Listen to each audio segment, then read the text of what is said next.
progressive and it's degenerative, and it's central nervous system. What Parkinson's does is one of two things, or both. It may be a combo, it may be just one. They're not 100% sure in which direction it's going.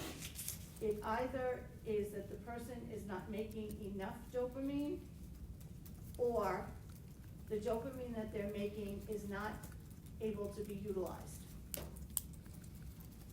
So, substantia nigra and basal ganglia of the midbrain are where the dopamine is made, primarily. Because there is, when you do CAT scans on patients with Parkinson's, there is more significant atrophy than you would expect to see in a person of that same age. The feeling is lending toward it's more that the brain is no longer making enough because it's shrunk. You all know that as we get older, our brains shrink, right? They grow, they have little tiny people that grow into their brains, grow into their big little heads. And big little heads, that was an oxymoron. But brains grow until a certain point, usually 27, 30-ish, right? We also know that that's brain development in terms of judgment. What we would sometimes expect, 20 years ago from an 18-year-old, we now know was completely ridiculous because their brains don't stop growing, our brains, not theirs. Our brains don't stop growing until somewhere between 25 or 27. So there's not always that judgment piece that's in there, which is why you have, teenagers jumping off stupid things like low roofs, because it might be fun. Let's just jump off the roof. Okay. Yeah, I came home, my son's friend was on my roof. Like, what is it? Well, the Frisbee went up there, so we found the ladder, and then Kevin wanted to jump off. I'm like, get down the ladder, not the roof. Again, and they weren't children. They were like 17. I wanted to smack them. But anyway, so that's why. But then as we get older and older and older, it begins to shrink a little bit. And that, they find that with patients with Parkinson's, there's a lot of atrophy. So dopamine is in the basal ganglia. It's responsible for smooth and purposeful movement. Right? That's who runs? Anybody? Not me. Okay. When you want to go faster when you run, what do? You pump your arms, right? And I don't know that because my husband's a runner. Well, he was a runner. Doesn't run anymore. You pump your arms. That smooth motion of your arms going with your legs is what propels us. And when you want to run faster, if you move your arms faster, your feet go faster. I mean, you have to get your legs in shape too, but that's the motion. For people with dopamine problems, and specifically with Parkinson's, their arms don't swing when they walk. You know how when we walk, our arms go like opposite, right? This is just normal walking, it just happens. They can't do that. Their arms don't swing with their legs, so they have difficulty propelling themselves, they have difficulty initiating movement, all those kinds of things, all because of dopamine. So there's either a depletion of dopamine for one of, what the two reasons that I just said. Either it's not made properly, or enough of, or it's not being utilized. And acetylcholine isn't inhibited, and that's what's causing all of these problems, is the excess acetylcholine. Generally speaking, we're talking older adults, 65 and over. It is the #1 neurodegenerative disease of that age population. Even though we hear a lot more about we hear a lot more about Alzheimer's, we hear a lot more about dementia. Parkinson's is actually the #1 neurodegenerative disease. And in this one, it's men greater than women. When we talked about Guillain-Barré, it was women greater than men. So, onward.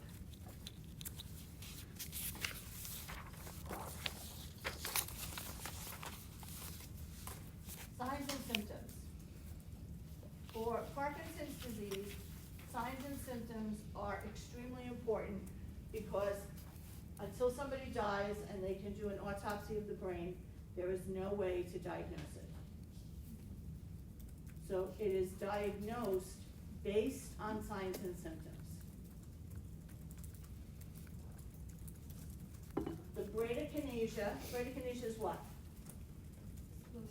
Slow movement. The muscle rigidity and the tremors, and next to tremors it says non-intentional, because there are different types of tremors. The tremor we're talking about is a non-intentional tremor. Those three have to be present in some form in order for a diagnosis of Parkinson's to be made. So you must have slow movement, you must have muscle rigidity, and you must have tremors. What do you think is the symptom that brings patients to the doctor? Tremors, right? Because the older we get, we anticipate it's going to be a little harder to get up in the morning, a little rigidity, a little, you know, my hands don't move until they stick, I can stick them under hot water, and my arthritis is kind of loosened up for the morning. The bradykinesia, we all slow down. We don't necessarily anticipate that it's physiological. We just feel like we're getting a little older, a little slower, but we still keep going. You know, like the little Energizer bunny, but with a little less energy. It's usually the tremors that bring patients to physicians, because all of a sudden, your head is going, your hands are going, something. It's not all at once, it's not everything. It is almost always bilateral, however. Very rarely is it unilateral. But it's not like the head, the arms, the feet, everything's going at once. Usually it's one thing, and they'll notice it because, you know, they'll hold a cup of coffee, and the hands will be shaking. Like, well, what is that about? And it must be a bad day. And then it happens again and again and again, and then they'll go. Over time, they develop what's called a shuffling propulsive gait. It's also called festination, Festination.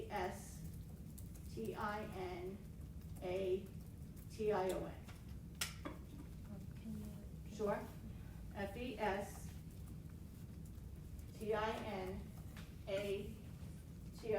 Actually, I'm going to put my glasses on and make sure I spelled it right. I can't see anything. No, I can see you guys. Just can't see the written word anymore. Another thing that happens as you get older. Just like these muscles slow down, the eye muscles slow down. And your pupils don't react as quickly, and the lens doesn't work as well, and that's what we call presbyopia, which is old age eyes.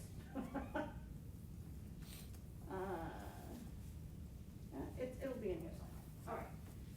The mask-like facial expression, it's because the muscles in their face don't work anymore, so they look like they're blank. There is a change in speech pattern, not the pitter-patter of little feet, but pattern. And there are impaired postural reflexes, the reflexes that keep us upright.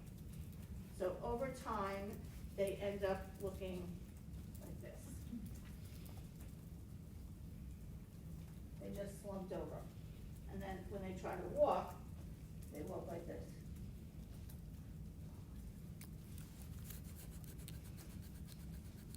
Because they can't get their feet and their arms don't get going.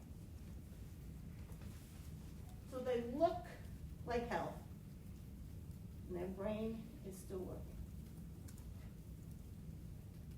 So it can be very distressing to patients and to families when their brain is still intact and their body is no longer responding the way they anticipate it will respond, right?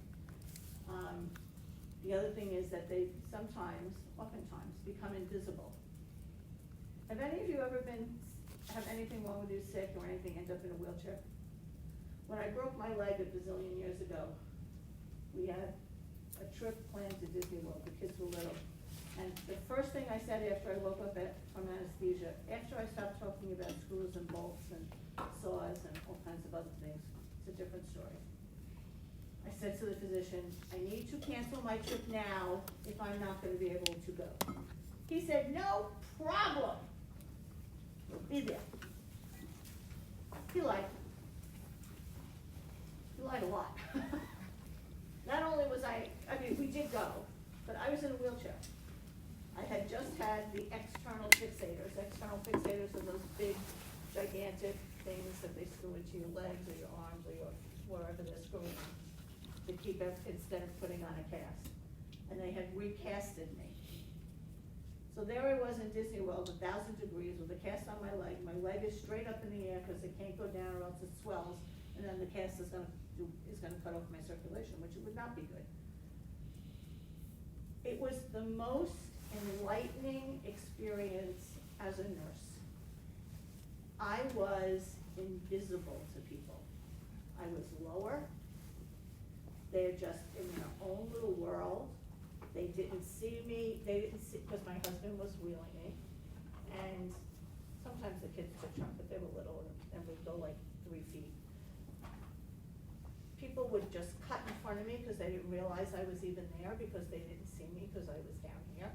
It was truly the most enlightening experience I've ever had on what we do to people who are not normal, what we consider normal or have abnormal situations. It was really, really interesting. I don't want to do it again, don't get me wrong. I would not suggest doing it, but it was eye-opening. The good thing was we did get to the front of the lines on some of the rides, so the kids liked that a lot. But they become invisible and they become, like, even when they're sitting at the table, people don't talk to them. I mean, that didn't happen to me because I still had my mouth. But for these people with Parkinson's, they literally become like a lump that people don't include in their conversations, even their own family sometimes. So just something to think about, that, you know, we kind of dehumanize patients sometimes. Some secondary symptoms that occur with the patient with Parkinson's in patients: depression and anxiety. And we imagine why? Yeah. And undertreated. For some reason, when people, and you can do like a literature search, for some reason, when people have chronic illnesses, we do not treat them for depression. We'll treat everybody else in the universe. Oh, you don't feel good, here's some Prozac. You don't feel good, here's some whatever. When they've got actual reasons though, it's like, oh, do you really need that extra pill? Like, yeah, we do. Give it to them. The worst that could happen is it doesn't work, you take it away. But why would we not attempt to alleviate that suffering? And that's suffering. Depression and anxiety is suffering. So that's kind of pretty much across the board. Sleep disturbances, although we did have a student a few years ago whose grandfather, her grandfather lived with them and he had Parkinson's. And apparently he did not tremor when he slept, which I found very interesting. But they do have sleep disturbances. They don't sleep well, they often are tired, which then makes the symptoms worse, the fatigue and all that kind of stuff. Over time, they will develop excess drooling because the muscles in their mouth don't work. Same thing as when we have the seizures and they drool because they can't swallow it. Dysphagia, difficulty swallowing, problems with elimination, side effects from the medications. I'm sure you've all seen that new medication for Parkinson's that deals with the hallucinations that go along with it. Because it's a brain disease, patients often hallucinate. Have you seen that commercial? I watch way too much TV. But it's like a 65-year-old guy, and he's outside painting, which is interesting since he has Parkinson's, but he's painting, and he sees 2 of his dogs instead of 1. And then he's walking and he sees 2 of his grandchildren instead of 1. So The hallucinations with Parkinson's can be both visual and auditory, just like any other sight patient. So just something, again, we don't want to scare people the first time they get diagnosed and say this is what's going to happen, but we need to make them aware in a kind way that, if there's anything that's going on that's out of the ordinary, don't be afraid to tell us. Because a lot of times patients don't like to tell us when things are going bad. Why? They don't want it to mean something worse than they already think it does. Happens all the time. No, I didn't want to tell you that. I thought maybe my asthma was getting worse, but I really couldn't breathe. I'm like, you really couldn't breathe because you had pneumonia. Okay, so patients don't like to tell us. Then you have the opposite. You have some patients that tell you they have a hangnail. I don't need to know about your hangnail, thank you. There is a heat intolerance. We talked about heat intolerance with multiple sclerosis as well. And then there is excessive sweating of the face and the neck, but no sweating or decreased sweating on the trunk and the extremities. So their body is really not working in sync. Everything is off. Kind of everything, every piece for its own.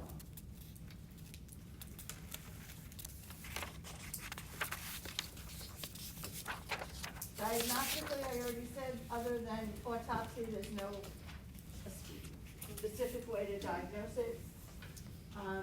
So history and physical, the presenting signs and symptoms of the rigidity, the bradykinesia, and the tremors. The CBC may show anemia. This anemia is often due to difficulty eating. It's not due to the disease process of Parkinson's. It's because they're not getting enough nutrients. It's nutritional anemia. And how long do red cells last? 3 months, 90 days. So if someone's showing anemia and it's due to nutrition, it's usually long-standing. So they've been having difficulty swallowing, they're really not telling people, maybe they're having difficulty holding a fork, whatever it is. The chemistry, again, may show low albumin and low protein, again, nutritional indicators. Which drops first, protein or albumin? Albumin. Albumin is much more sensitive. It takes a long time for protein to drop. So when you see a patient with low protein, they've been malnourished for a very long time. They might do an upper GI because of the anemia. Sometimes that age group is also prone to small GI bleeds, that they lose like a teaspoon of blood a day because they're really tiny, but for an accumulation, they will become anemic. So in that age group, they're looking for that. They will do an EEG to see if there's anything else going on in the brain, and they will do a drug screen just to make sure they're not taking stuff that they shouldn't be taking, or that they're not toxic from one of their other meds, because, I don't know, somehow or another they think 65-year-olds are like 28. I think we need to change our definition of geriatric. I'm serious.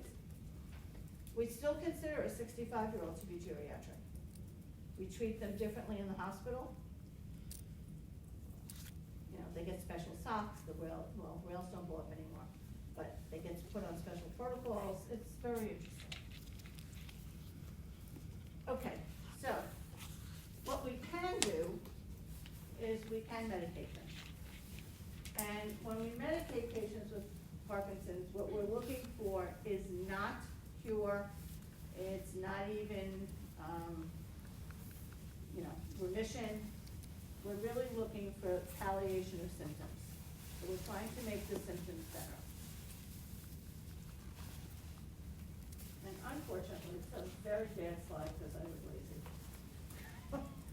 They don't necessarily go across, so don't think they do. One of these days they'll change it. All right, so L-Dopa is a very old drug, but still available. And the classification is that it is an anti-Parkinsonian. It is a dopamine agonist. That one does go together. What happens is it helps the dopamine convert from its precursor state to its usable state. That's what it does. It does cross the blood-brain barrier, so this is very good, since all of this happens in the brain. Cinemet is also an anti-Parkinsonian. It is an adjunctive medicine, meaning generally they use it with something else. It can be used on its own, but generally speaking, it's used with one of the other drugs. And what Cinemet does is it allows the dopamine to hang around a little bit longer so that it can be used. So it decreases the destruction time or the metabolic time. Simitrel is actually an antiviral, but for some reason it works on Parkinson's to decrease tremors. It's actually a pretty common drug in Parkinson's. You do have to watch with Simitrel because it causes a severe drop in blood pressure in some patients, so watch that. It can also cause very severe insomnia, and they already said that they have sleep disturbances, so it may not always work so well. It can cause mottling, M-O-T-T, not model, mottling of the legs or the arms. So, you know what mottling is? Okay. And it can also cause dizziness and ataxia, so it can actually make their gait worse. And then they're dizzy, and then their blood pressure drops, and then where do they end up? On the floor. So even though it's widely used, and it's widely used very effectively with a lot of patients, it does have these side effects. Anticholinergics are used to help with some of the side effects like the drooling, and sometimes there's excessive eye tearing and things like that. It also helps with that sweating that I was talking about, with the excessive sweating on the face and the neck. But it's just like any anticholinergic is gonna have a problem, and every anticholinergic has a black box warning for over the age of 65. They just do, because of all the side effects that go around, get associated with it. But they do stop tremors and the rigidity, and it is very helpful to that as well. Aldoprel is yet another medication that can be used. It is not an actual anti-Parkinsonian, it is an MAO inhibitor. And it's generally used with either levodopa or Cinemet, and it increases the availability of dopamine. So it helps the receptors to pull up the dopamine. It does cause severe nausea, and you have to watch with drugs with nausea because patients don't take them, because nobody likes to be nauseous.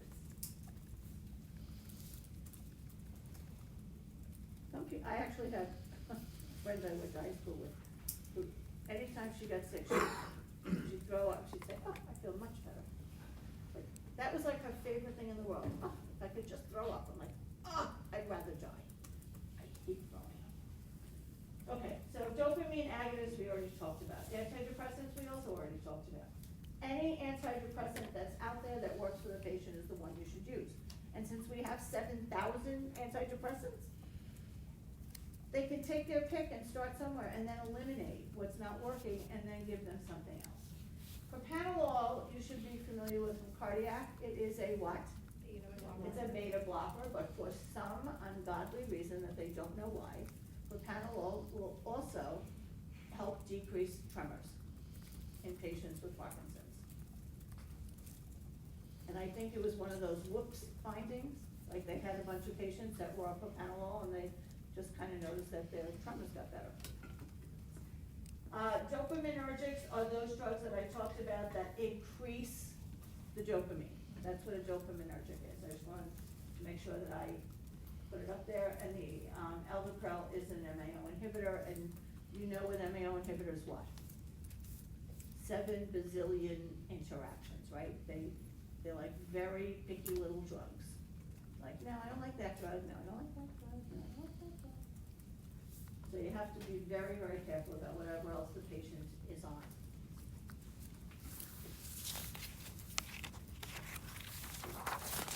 In terms of diagnoses that we need to worry about, we need to worry about everything, the things that we can have some input and some control over.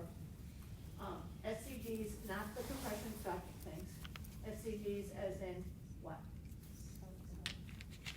Deficits, self-care deficits, related to tremors and rigidity. So those are gonna be things like what?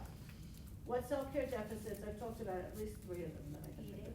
Eating, what else? How about safety for walking and falling? What else? It could be related to the tremors and the rigidity.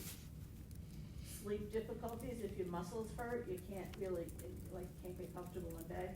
So things like that. Impaired physical mobility, this is not the patient that needs 1,000 throw rugs or scatter rugs or, either wood floors or wall-to-wall carpeting for these people. Either that or they've gotta be taped down because they will fall and hurt themselves. Over time, impaired verbal communication, because they will lose their ability to speak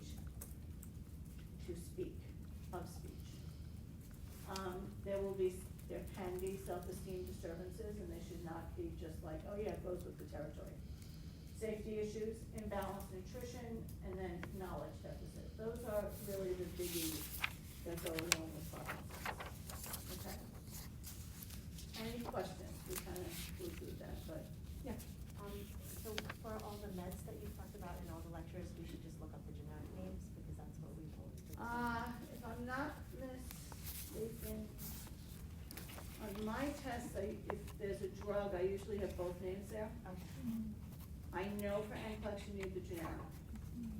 So you should probably really get used to just looking at the generic. But your test will have both. My test will always have both, because I don't ever remember generics. So if I don't put them down, I don't know what I'm asking either, and that's never a good thing. Yeah. Having a bad hair day too.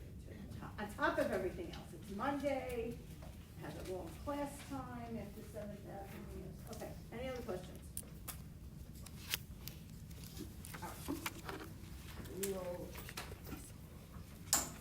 move onward.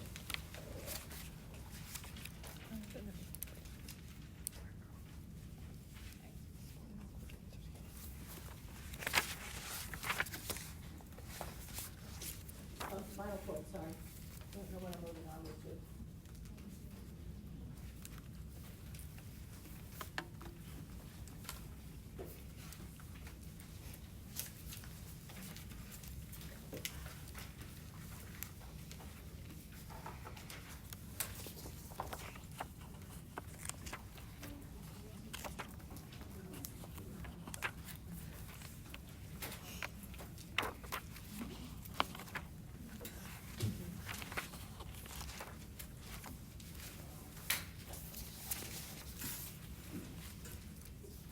Just a little aside, what's his name? Michael J. Fox has an atypical type of Parkinson's disease, right? He was diagnosed in his 20s, and he flails all over the place instead of having the rigidity. He has, usually somebody asks me that, but okay.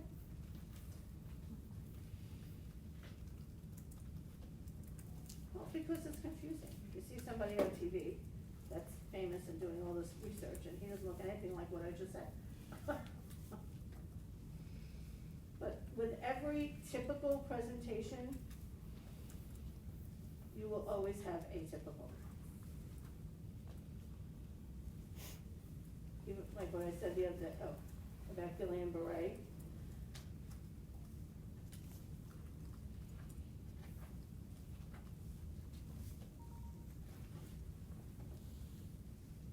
One second.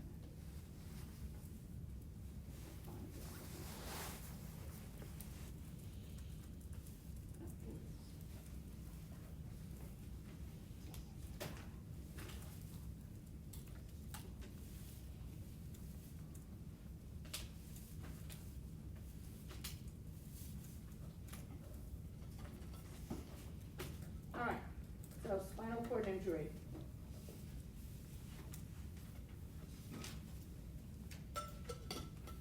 When we talk about spinal cord injuries, we talk about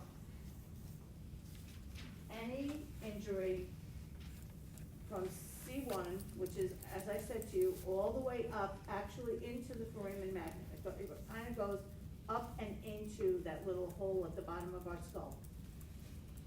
Down to and including the coccyx. That, however, is not where the spine goes, right? The spinal cord itself does not go all the way down to the coccyx. So the spinal cord, I know it says AMP, but like it's barely AMP. It extends from the foramen magnum to the first lumbar vertebra. That's where the spinal cord is. Below L1, there's no spinal cord. But there are the spinal accessory muscles, which are those 31 pair of spinal nerves. That's what they're called, the spinal accessory spinal accessory nerves. And they shoot off the spinal cord. And they innervate either organs or muscles. And just like the brain, the spinal cord itself has white and gray matter. It's basically an extension of our brain that goes down our back. So it's sometimes easier to think of it like that.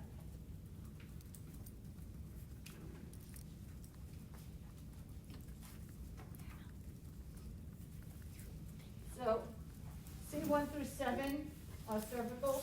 Those are very high. Those are the ones that can cause what? Breathing problems.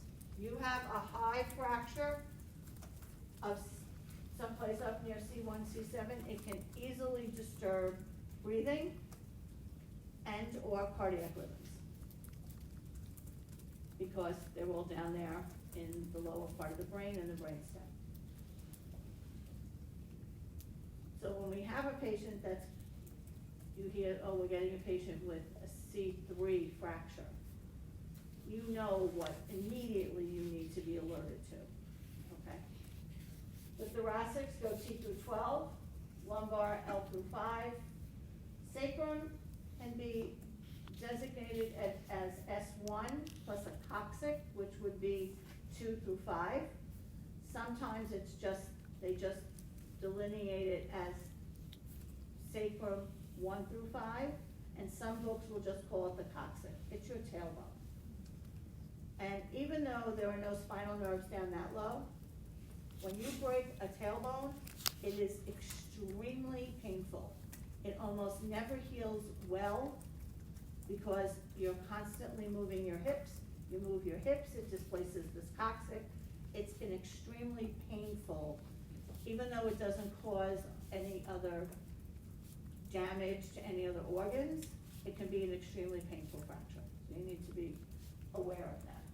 And with patients with fractured coccyx, you need to worry about positioning and making sure when you're caring for them that you're careful about your movements. Well, actually, with all of your spinal cord injuries, you have to be worried about your movements. Where do you think you see, for all the different areas, where do you think you, except the coccyx, we'll take that one away, because I just explained it. Where do you see the greatest number of fractures? Lumbar probably has the most in total. But in each area, where would you expect to see a fracture? Cervical, I would think neck. Neck? Like Why do you in say the- the neck? Tell me. Because when people are in car accidents, the whiplash, so they usually have like a higher like C5, C6. Right. Anything in the thoracic?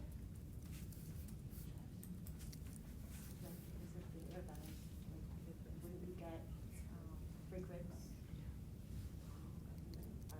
No, what? Go ahead, I'm listening. No, I I actually was thinking. I like to think about how, I like to hear how you think. All of you, not just you. There are there are points in each area of the spine that are more susceptible to fracture. And those areas are the areas where there is the most flexion. Because where there is the most flexion is where you're gonna have the most movement. And where you have the most movement, that's where you're gonna have your injuries. Okay? So even though we said super high cervical fractures are a problem, the most common cervical fractures that you would see are generally in 4 through 6. Because that's where most of your flexion in your neck is. 1 and 2 and 3 are kind of high up. 7 is kind of to the top of the thoracic. You don't get much movement up here by your shoulder blades, right? So that's very rarely fractured. So any spot where you have movement is where you're gonna have your highest number of fractures for each section. So that would be, I just told you what C was. T is usually 11 and 12, and L is actually L1 and 2. Because the further you go down in the lumbar area, the more stable it becomes, if you think about what the spinal cord looks, what the spine looks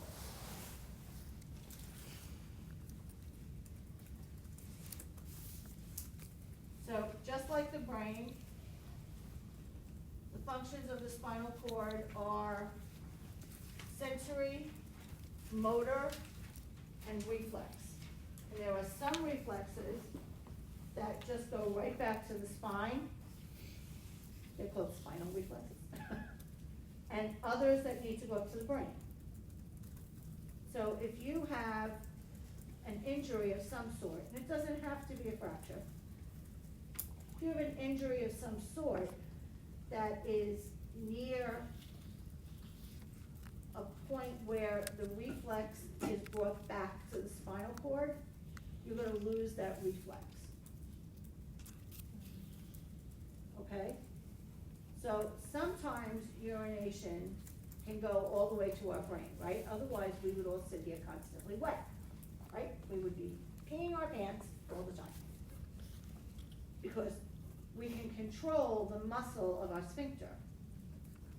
But the actual micturition, that's what it's called, micturition, reflex arc just goes from the spine to the bladder, bladder to spine.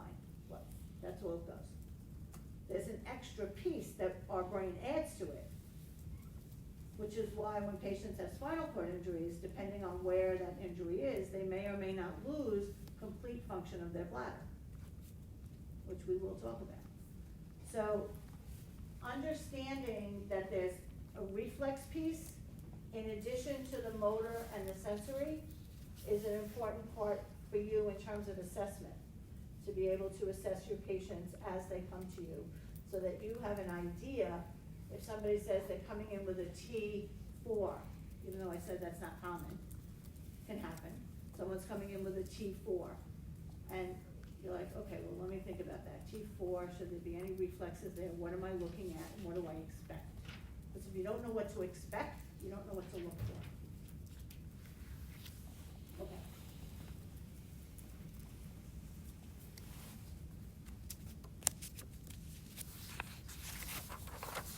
So there are different types, like there were different types of head fractures. There are different types of fractures for the spinal cord and different types of injuries.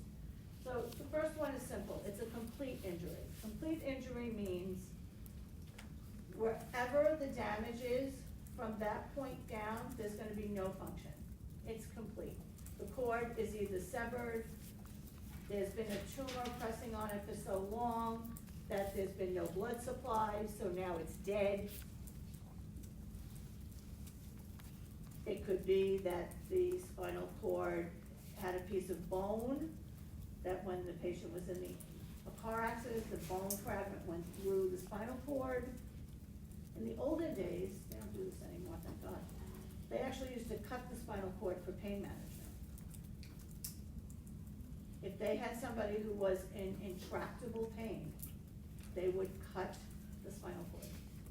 So the patient was then paraplegic, but then they would have no pain. horrible choice to have. If someone is in that much pain that we can't control, that they would cut somebody's spinal cord, you know they were in bad shape. Fortunately, we don't see that anymore. But that can happen with a car accident, it could happen from a tumor, it could happen from a blood clot. We had a patient once who came in who had a blood clot in the artery in the spinal column. And it killed that spinal cord because he didn't know what it was. You know, he had some numbness and tingling in his leg, he just kind of ignored it. And he ignored it to a point where by the time he came in, the spinal cord from that point down was dead. It happens with tumors of the spine, whether they be primary or metastatic. The good thing about those is if you catch them early, you can radiate them, and they respond very well to radiation, and they shrink, and the patient is not paralyzed. It is symptomatic, and and the first clue is, and this is a question you need to learn to ask. When someone comes in and says, I'm so exhausted, my legs are so tired, right? A lot of people put that up to, you know, they're frail, they're elderly, they're not eating well, blah, blah, blah. The key question is, do your legs feel heavy when you try to lift them off the bed?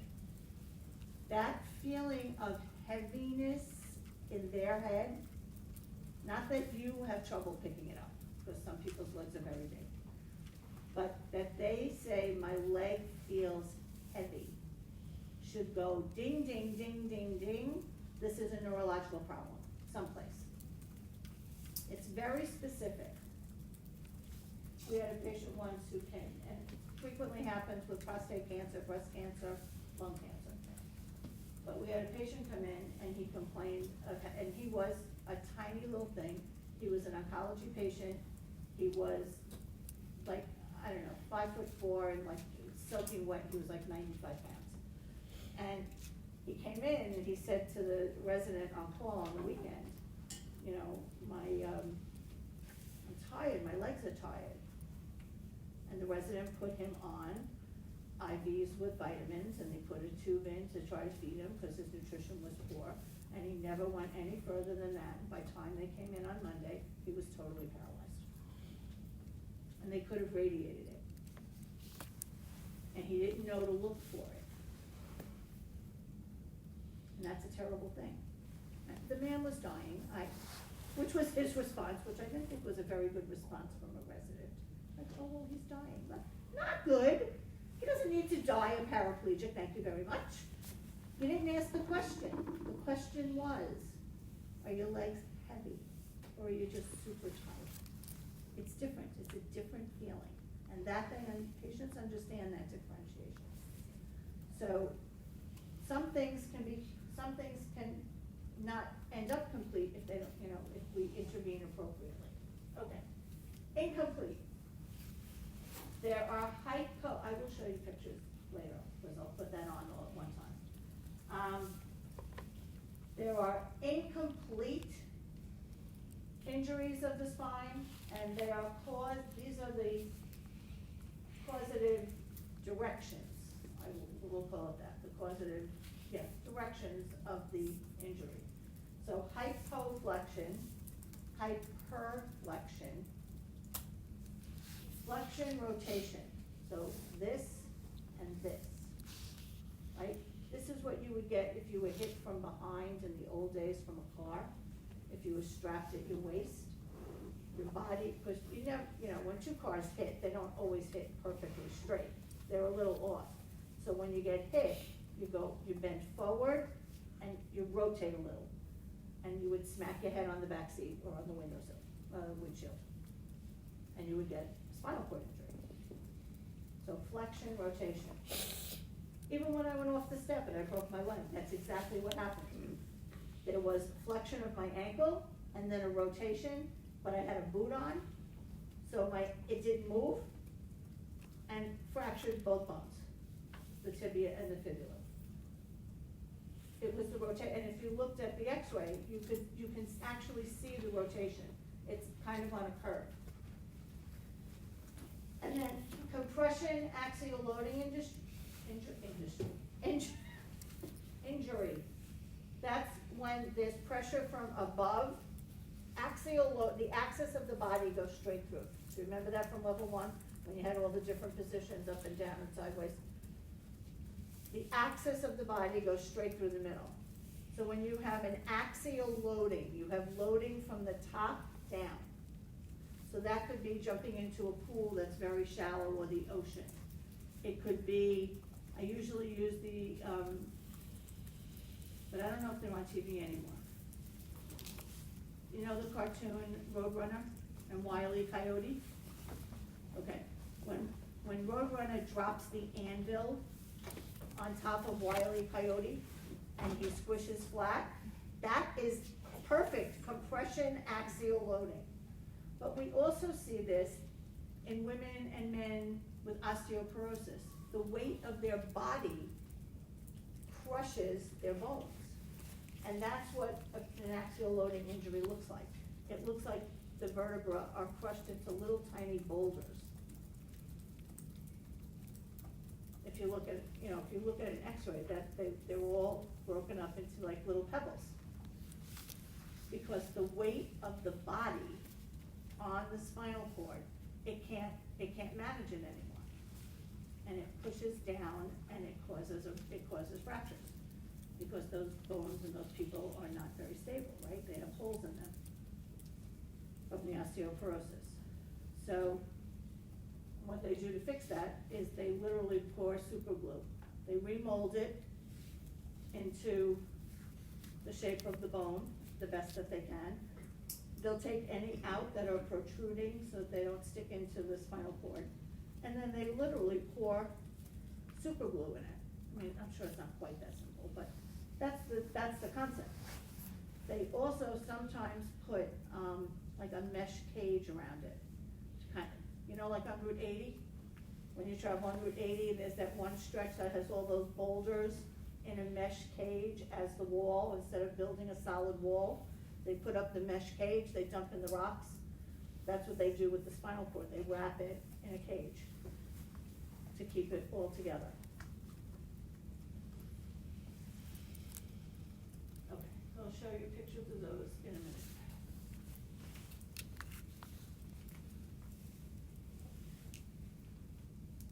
All right, so because the spinal cord has both white and gray matter, and because it's an extension of our brain, when you have a spinal cord injury, you have the possibility of having one or more of these things that's up here. So you can have sensory and or motor deficits. You can have flaccid extremities, usually initially after the injury. Flaccid extremities. Over time, they become a little more rigid, they can become contracted. Autonomic nervous system deficits, right? We've already talked about those with the breathing. We've talked about the arrhythmias and things like that. There can be reflex activity deficits. Those are the ones I talked about first when we talked about the ones that just go right to the spine and then go back.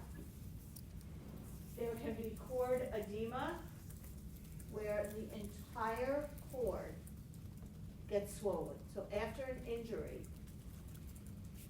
let's say there's a car accident and they didn't have their belt on and they went through the window and they've got a fracture at, I don't know, let's say T12 and L1, L3, L4, so lower, okay?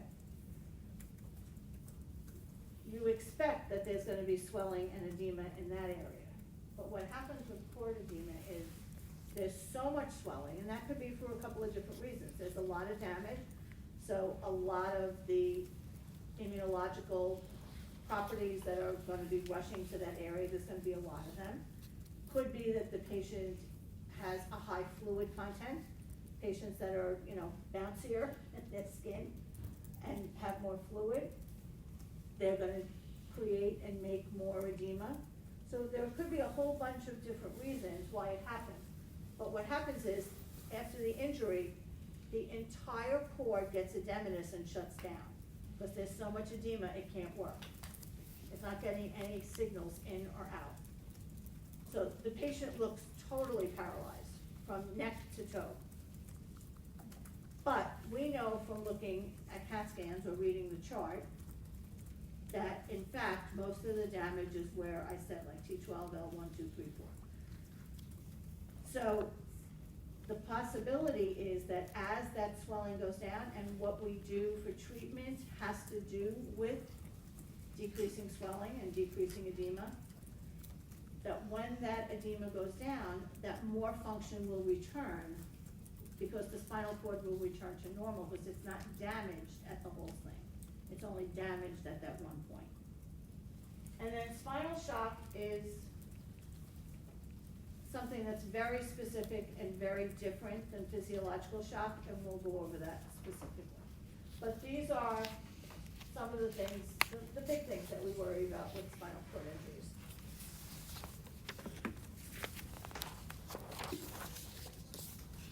And there's spinal shock.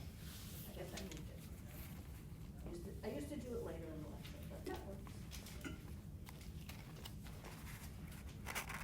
All right, so spinal shock is temporary, it's not permanent. It's an a-reflexive state. No reflexes, no movement, no nothing. The patient is hypotensive. So far sounds like shock, right? Hypotensive. But the patient is bradycardic instead of tachycardic, right? Usually with physiological shock, whether it be due to blood loss or sepsis or whatever, we anticipate to see tachycardia. We do not see tachycardia in spinal shock. The reason is that there's no communication from the lower half to the upper half of the body.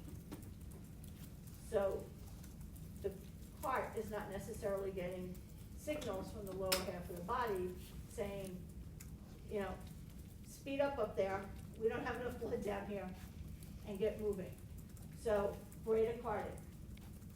There is an absence of reflex activity, so you're not gonna have a knee jerk, you're not gonna have a Babinski, you're not gonna have a negative Babinski, you're not gonna have any Babinski. They lose the ability to perspire. This is a problem because they can become hyperthermic.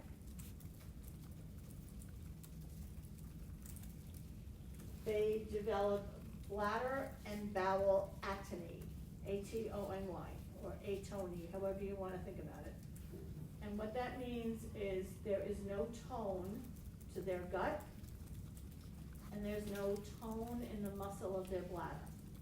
So that means they're either incontinent or constipated, one or the other, and they are going to be incontinent of urine.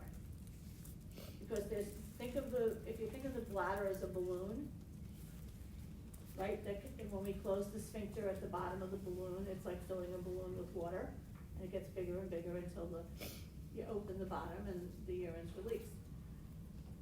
With an atonic bladder, there's no tone. So there's no ability for, number one, the sphincter to close, and number two, for the balloon to open and close. It's just like flat on itself. So the urine just leaks straight up. There is sensory motor loss, usually along the entire spinal cord. And there is flaccid paralysis of skeletal muscles. So they're like a rag doll. This generally happens with patients who have an injury at T6 or below. And it usually resolves on its own within about 72 hours.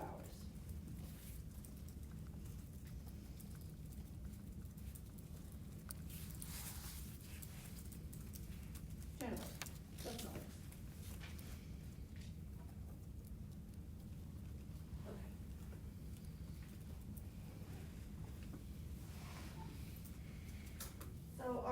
goals for the patient with a spinal cord injury, number one, we wanna make sure that they stay alive. It's a good goal. So, in order to do that, we wanna make sure that what's number one? Airway, right? But it gets a little tricky with a spinal cord injury, because you're really not supposed to manipulate their spine. So you're not gonna be able to, do a head tilt or anything like that in order to keep the airway open.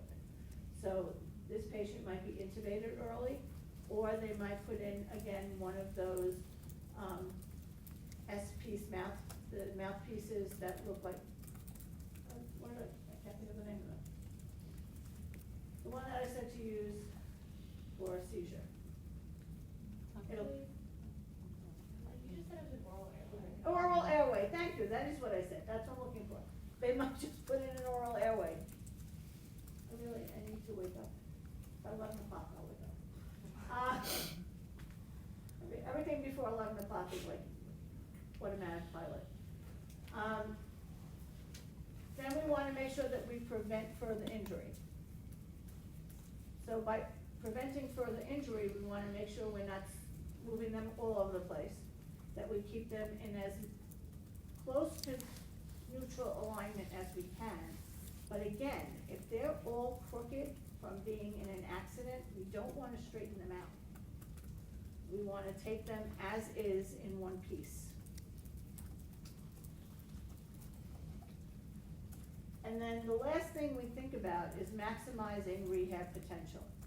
And we think about maximizing rehab potential because you guys taking care of a spinal cord injury patient is very different than when I was a new graduate and I took care of spinal cord injury patients. Because when I took care of spinal cord injury patients, they were never gonna walk, ever. It was just a given. In today's universe, there will be a possibility that they will walk. They're doing all kinds of things. They're transplanting nerves, they're doing these exoskeletons. Every time I see it, it's like waterworks, crying, sobbing. They just had another one the other day, a soldier who had a back injury someplace in the war, one of the wars. And he had been in Germany at the big US Army hospital there, and his child did not know he was coming home. He had been back in the States. They had him at, I think he was at Kessler, the big Kessler in West Orange. And he had one of these exoskeletons on him. Do you know what I'm talking about? They're like what's his name? Captain America, where his suit snaps on in like 4 foot. Iron Man. Who? Maybe Iron Man. Oh, I'm not, okay, Iron Man. I should write that down. Iron Man, where they have these external pieces. He had a chest plate and a back plate, and they were Velcroed. And then he had leg, one each on both thighs. And then he had some kind of joint connection at the knee, and then another one on his lower foot, his lower leg, and then another joint connection, and then one on the foot. And he had a backpack that was the size of my bag. That's how big it was, tiny. It had the computer in it. And the computer was connected to all of these pieces.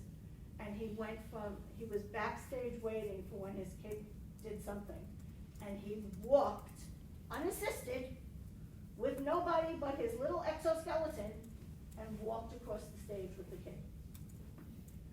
So for you, even though it's number 3, the fact that these people will one day probably walk in some fashion, we need to be able to maximize that potential for them. So that means really doing skincare and watching for pressure ulcers. It means making sure that we're doing range of motion so that their joints stay functional. It means making sure that they don't get foot drop. All of these things, making sure that their hands are staying in, and the rest of their body is staying in a neutral position, so when they start physical therapy, it can actually work again. All of these things really become vastly important for you guys. more than they ever were for me. For me, I had to worry about patients had their upper body strength, because the only thing they were gonna do was transfer to a wheelchair and then use a trapeze to get themselves up and down in bed. That was it, that's what they were gonna do. This guy with the exoskeleton, he drives. They showed his van. It's all equipped for him to use it with the things on his arms, because he was not, and very few people are full quadriplegics. They usually have some function of their arms. But he had the exoskeleton pieces on one arm. In fact, it was his dominant arm. He was right-handed, it was on his right arm. But his van was all hooked up, and he got in and he drove.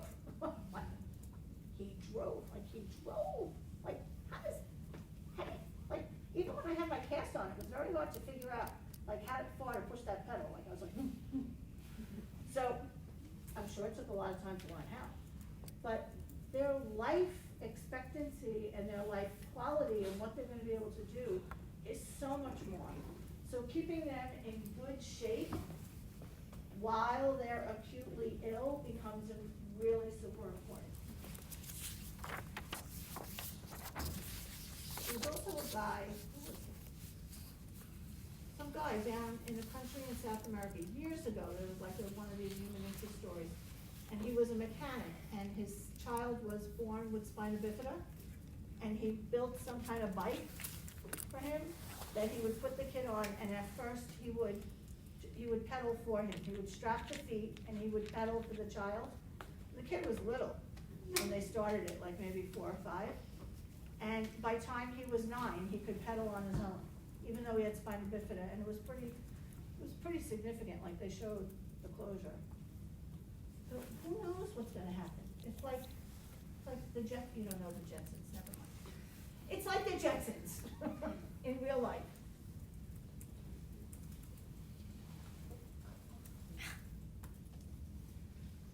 The Jetsons were a futuristic family. They even had a robotic dog, that wasn't it. Anyway, okay. So diagnostically, X-rays super important for spinal cord injuries because we're talking about bone. When we talk about bone, it's really important to have an X-ray. CT is also useful, MRI, very useful. You can see little tiny fragments of bone that are stuck in the spinal cord much better on an MRI than you can on a CT. And then in time, they will also do an EMG to see how much of their nervous system is continuing to innervate the muscles in their lower extremities and their upper extremities.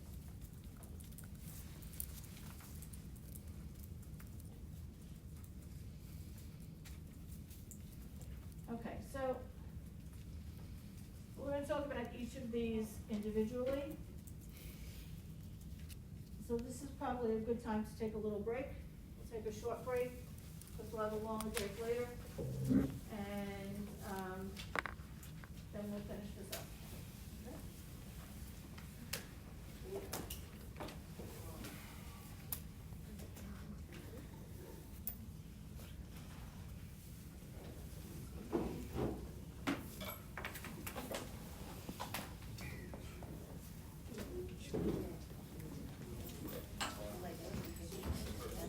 물건들이 이렇게 다 귀여워. 물건들이 이렇게 다 귀여워. 뭐야? 무슨 거야? 숄 브레이크. 1분 정도. 1분. 그럴 것 같아. 지금 곧 시작 화장실 갈 시간 없을 것 같아.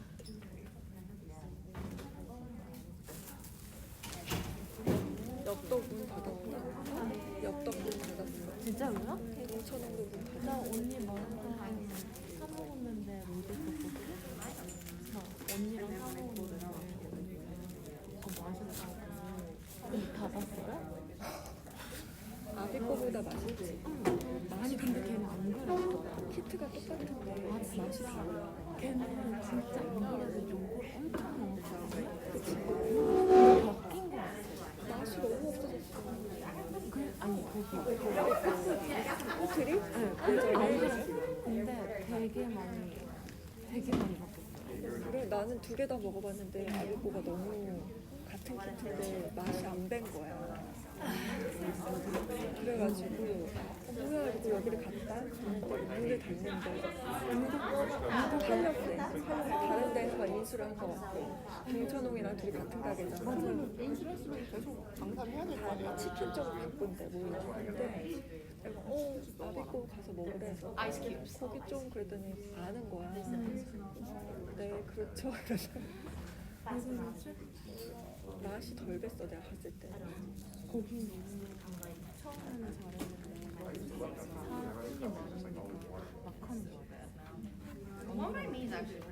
근데 어쨌든 여기가 나는 더 맛있었거든. 근데 문을 닫아.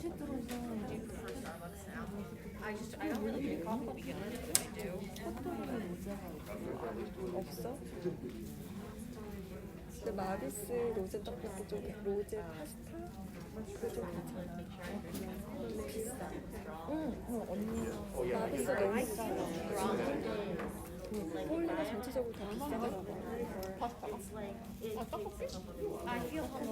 여기 엽떡은 괜찮은 가격. 그래도 15불, 11.9불이야. 그 조그만 모드. 양이 좀 작아. 양이 좀 작아.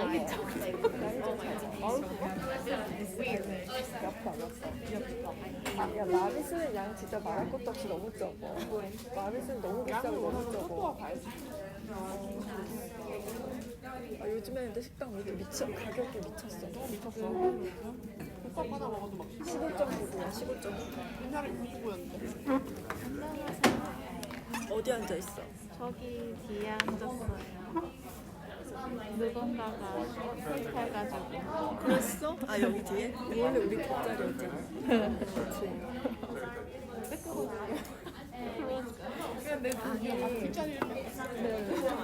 아니 저기 있다가 갑자기 일로 내 뒤로 오더니 여기 앉아버렸어. 안 돼요. 제일 빨리 들어가요. 왜 이렇게 빨리 오서 못 왔잖아. 그래서 더 늦게 온 것 같은데. 그렇죠. 여기 뒤에 여기 앉아야 되는데 왜 이렇게 했지? 그래서 저기 앉았는데 너무 먹으러가 안 될 것 같아요. 그래서 하나도 안 보여요. 근데 한 명이라도 살아야지. 한 명이라도 살아서 녹음해야지. 잘하셨어요.